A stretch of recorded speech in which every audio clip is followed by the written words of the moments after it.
Okay, Jeff here. Continue on this video series about the quality and all that. And I just did the one about the one that I'm part of this in the playlist. And the one I just did was about the idea of the errors you can do in languages and your tolerance levels. And I just want to kind of I didn't add this into it. I should probably add to it. So it's kind of like a you know, post video. Um, is that language teachers actually live this every single day of their career by teaching languages. I mean, I taught languages for 8 solid years while putting myself through my undergraduate and graduate degrees. I taught in universities. I taught in universities, taught in professional business schools for professionals, kind of like myself today, like, people, executives and stuff, or, where you get money to be able to learn a language and all that, and you have one-on-one lessons, or, usually, or you have group lessons and all that. And I've taught phone lessons, I've taught individual and one-on-one lessons on the phone, in person, taught groups of, beginning and advanced. You can imagine. Plus, I taught university courses, classes in linguistics and anthropology and all kinds of stuff, sociolinguistics and a lot. And I mean, and taught languages, French and English, and in both countries and states and France and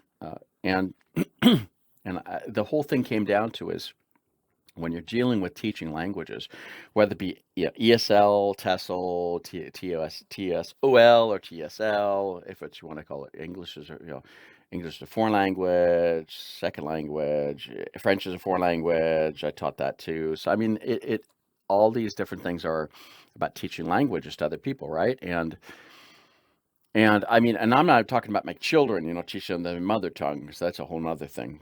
Because there you have a whole nother thing of errors too, right? In fact, I'll cover that here. So the thing of teaching second language, called second language acquisition, is that when you're a teacher, you are always hearing errors. There's just so many errors there. It's all the time, right? Um, and and actually, the kind of the joke is that if you do teaching language for so long, you're gonna read so many errors in the homework that it's actually gonna make your language level go down. That's kind of the joke, but there's some truth to that. Because you keep seeing the same errors all the time, you begin to change it towards those errors, right? Especially if it can affect you. It can affect you in language attrition. Um, and so there's that part of it of the errors and all that are that are all and so what you have to do as a language teacher, in my experience of doing this, and not every teacher I've talked to, I mean, it's always the same thing. You cannot correct you cannot correct all the errors of every student. It's impossible. You cannot do it. Because if you do that, you're going to discourage the person from actually wanting to learn the language, right? And if you actually corrected every single student in the class of every error that they made, you would spend the entire class just correcting errors, and you'd be discouraging anybody from actually wanting to learn the language because they would be making errors all the time, right? Because they are making errors all the time. But it doesn't really matter. It doesn't really matter. What matters is that they get the message across. And even if they get the message across with some errors, that's okay. It's just what you want to do is avoid the funny errors, right? The really obvious errors that are really bad. Um, that create another result that you don't want. Okay. And so what I'll give is one example. I can't remember. I don't think I've done this in the video here, but I've explained it. Is I remember where I was talking. I was teaching in the graduate business school of Lyon in graduate business school Lyon, École supérieure de commerce in Lyon in 1992. The summer, it would have been May 1992, because I went and taught at the SIL in 1993, maybe. No, 1992. It was 1992. Um, and so I was brought in to help teach French to the American students, because the teacher of French for a foreign language at the University of Lyon too. I was studying his program, and he says he wanted me to bring me in to teach French to the American students that would be coming over on a program for the summer. but at that school. But that was only for 1 month. They were only coming. These American students were only come for 1 month, and what they wanted to do was they would come for a 1 month class in English, but they had to have survival French to get through the month of living in France, right? And so they had like 1 week of French intensive classes, and then 4 weeks in English, but living in France and doing things in France every day, and then on the weekends, and traveling all that. They're gonna spend the weekend traveling all weekend, right? So I remember, I remember it was interesting to talk with all the French teachers and all the several French teachers. There were like 3 or 4 of us, and I remember them saying, "Well, this is everything we're going to teach them during the class." And it's like a week. And they were like, we want to teach them the past tense, the subjunctive, the past tense, the past progress, all these progressives and the future. And I said, you guys are crazy. You're just crazy. There's no way that we don't need it. We need to simplify this for them. We need to make it so they can just like get by for a month, right? And you're trying to teach them what I would teach like in 10 years of classes in 1 week. There's just no way. And I just, all we have to do is get rid of all the tenses. Present tense, that's it. Just got to teach them present. That's all they need to know. And just in French. And maybe nous, because there'll be two of us, two people. So us, we. And then the vous formal, just the formal you. All this third person stuff talking about other people. They're not going to use this. They're not going to use it. And not the informal you, just let them learn that on the street, right? With their friends. And I said, we just got rid of like 3/4 of all the conjugations of just the tenses, or all the different people, first, second person, and third person. But we also got rid of all the tenses, right? We got everything. And the only time they're going to need anything past tenses, I lost my passport. It's just one, j'ai perdu mon passeport. That's the only time they're going to need a past tense in a month of living here, right? They're not going to back the future. They don't have to need about the future because they're not going to talk about the future because they're only living here for a month. So I said, we just got rid of all the difficult things, right? And I said, that's the first thing we want to do. And they all kind of like, we can't do this. And the director says, yes, this is exactly what we're going to do because this is right. And we did that. And then I said, another thing is we have to have business card. We got to teach them numbers and letters. They got to be able to spell because they're going to be doing things over the phone, making reservations, right? Or going to a counter and making reservations, say their name and their address and what they're, at the hotels. You got to give all this information. So they got to spell, right? They got to spell and give numbers. They got to do this and they got to do it correctly. Because I said a lot of French people I know, they can speak really well, but they can't spell and they can't because they haven't learned how to do that. That's really basic stuff. So, and I said, the way we're going to do this is we're going to put all these students back to back, like they're in 2 different phone booths at the back to back, right? And we're going to give them business cards, and we're going to actually make them dictate over the phone because they're just going to have them like this. They're on a phone. They got to pretend they're on a phone, back to back, right? 2 people back to back, and the other one's taking notes, and we're going to make them do it like they're dictating, right? And we did this. And they said, no, we can't do this. I said, yes, this is what we're going to do because they're going to need this. This is the real stuff they're going to need every single day of the entire month they're going to be living here. So we did that. And the fun thing was that the next day, one of the students, he says, it was numbers, the whole 1, 2, 3, 1, 2, 3, and all this stuff. And he says, oh, you're totally right, Jeff, because yesterday, hey, Paul and I, we went down to the local bar. You know what? He said, we ordered 12 bières. We ordered 12 instead of 2 because he pronounced it wrong, right? That's where the mistake is bad, right? So if he had said, je veux deux bières, if he had said, je veux deux bières, it could be deux, but deux is close enough, right? But the fact that he had a z at the end of it, douze.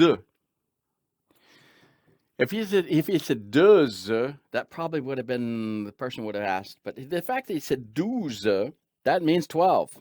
It doesn't mean 2. So that's where the funny part gets into it, because it got into a joke that they had to open up, drink all these 12 beers that were all opened, right? That's the kind of mistakes you want to avoid. You don't want to avoid all the other kind of little things that are just kind of non-native irritations, right?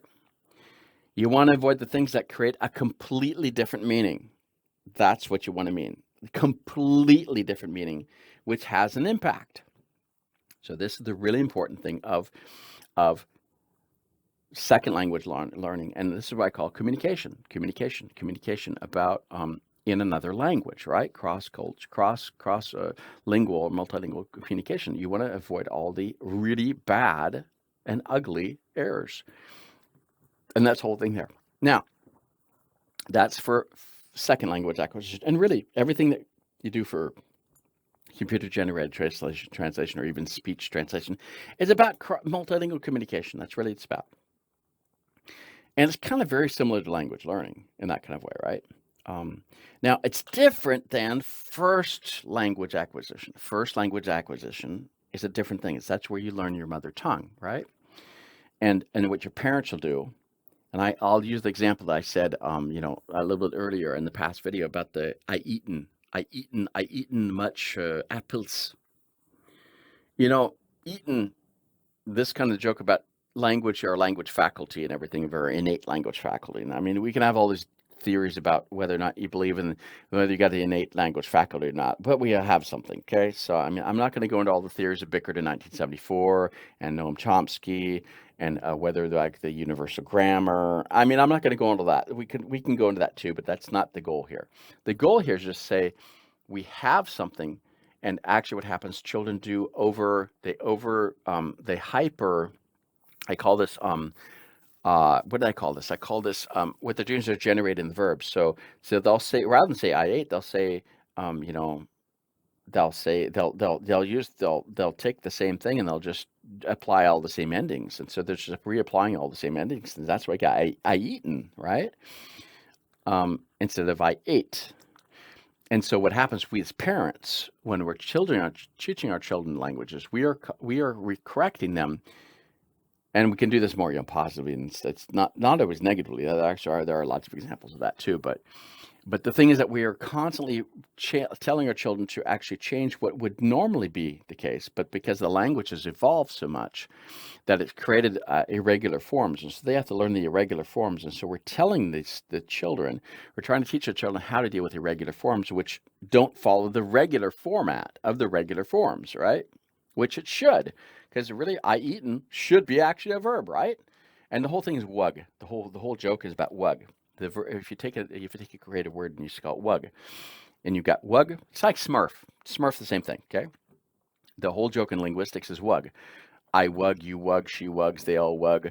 We're wugged, we're wugging, we've been wugging. I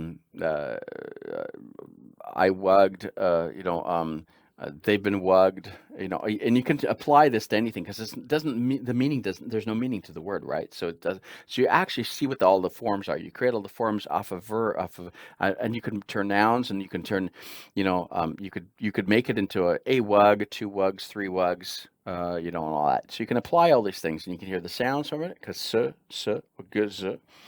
good, and you can hear, the 1, 2, a wug, the wug, the all the wugs. You can apply that. You can take this word and apply it to everything, and all of the phonetics and all the phonology and all the morphology. You can apply everything to this word, right? And then you could actually take that word and you could add all the endings on it. And my wug's mother, right, with this apostrophe. My wug's mother, right, or my wug's dog.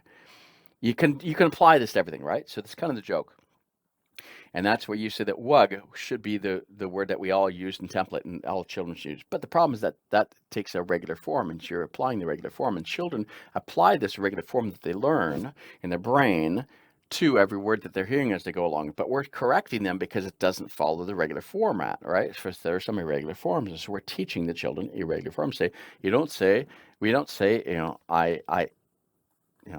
I eaten, I say I ate, because they got to learn this other form that's different, that doesn't follow the form that should be, right? That is found in many other verbs or whatever. So we're constantly teaching our children this as we're going along, right? And so what we need to do is take this idea that what we do in language teaching, and what we do in language learning and language teaching, which I think I got a whole bunch of videos on that too, on language styles and language learning styles and stuff. I could, go back and go over those. I should put those here in the video too, because there's a whole other thing. I did a whole thing on language learning styles and language learning strategy, and that's kind of a whole nother thing that's worth learning through it. Um, it's the thing is that we need to adopt and adapt our methods of strategy of doing evaluations of computer generated translation based on, and that be speech or text, based on this concept of what we're doing in language learning, both first and second language learning acquisition, and saying, how do we do it? Well, what we're doing, and even children, if you think about it, mom and dad, the parents are not correcting every single mistake that the child makes all the time, because actually half the stuff when you're learning it, we're listening to child trying to understand what they're trying to say, right? Because they're learning the intonation first. They're getting the intonation. They're making all kinds of mistakes. But you're getting it. It's the intonation that's important, right? The end of the sentence. How does the intonation curve go up or go down or all that? And there are so many mistakes that you don't even but you're having to repeat and just say things all the time. And you can tell that the parents are, that are focused on the mistakes, and those are not focused on the mistakes. And you can see this. You can find out, later on, that kids are kind of grow up and they're like fearful of saying anything because they're feeling like saying something wrong, and you can tell that the parents are just like torturing them with all this stuff, right? And so what's important is to take this idea of language learning and language acquisition and language learning strategies and language styles, language learning styles, and apply this to how we do the evaluation criteria with the with the with computer generated translation. It can be text or speech, and this, I think, is a really important thing because it helps begin to deal with, well, what kind of mistakes do the parents and do the teachers actually focus on correcting? They focus on a few, the ones that are actually the really bad ones, right?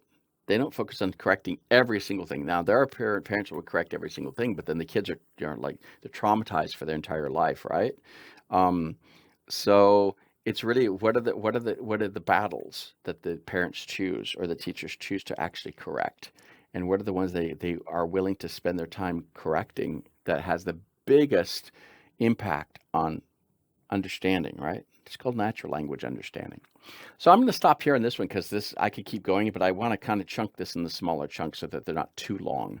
But I got another topic. I'm going to take the one here on the evaluation criteria for language learning, and then we're going to continue on that and talk about a few more things here.